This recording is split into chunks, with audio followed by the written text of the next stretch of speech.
I think the reason that Swan Lake is different than something like the Nutcracker is because the music is so much more emotional. The whole premise of the story is romantic and just such a beautiful love story. And I'm such a romantic at heart too. I've always wanted to portray that as a dancer, and so this means the world to me.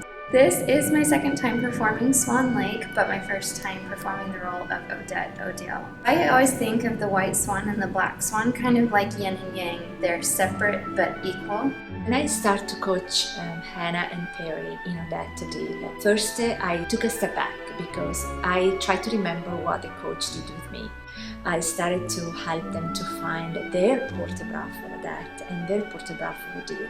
I started to help them to find in the music those nuances that you say, you see, if you listen to the music here, it really tells you, you're telling the prince, listen to me, this is what happened.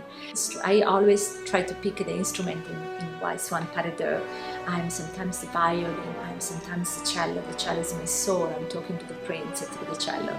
Something that's really stuck with me in her coaching, she's taught us that we do have to act kind of like a wild animal, like you're a bird, you don't want to get caught, you're very afraid of humans, but at the same time, deep down you're still a woman and you're a queen, and you kind of have to showcase that still. You don't just go into the wild portrayal of the part, you're still human. I think the thing that I've learned from Enrica the most has just been watching her do the arms and the emotion.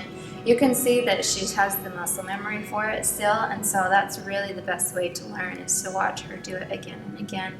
In the last part of the coda in the white act, Odette does a very fast, intricate workup with the feet of André Quatre Passé and the arms. I told them, this is your desperation, pretty much telling the prince, I want to get out of this scheme. I want to get out of this scheme, and I think that helped them a lot to come through with the step, also because you don't think anymore about the challenging step, but you're thinking about the story that you tell. Climb the mountain step by step. You don't climb the mountain with one huge step. Really think about what you're doing now. Don't think about what's coming next into the ballet. It's really the only way that you can enjoy and you can really feel the role of Odette or Odile. You get to the end of the ballet, you're quite exhausted, but I honestly can't do it without being emotional. I think almost every time we get to the very end of the ballet, I do tear up a little bit, because you feel proud of yourself for the hard work that you've accomplished, but also it's kind of magical.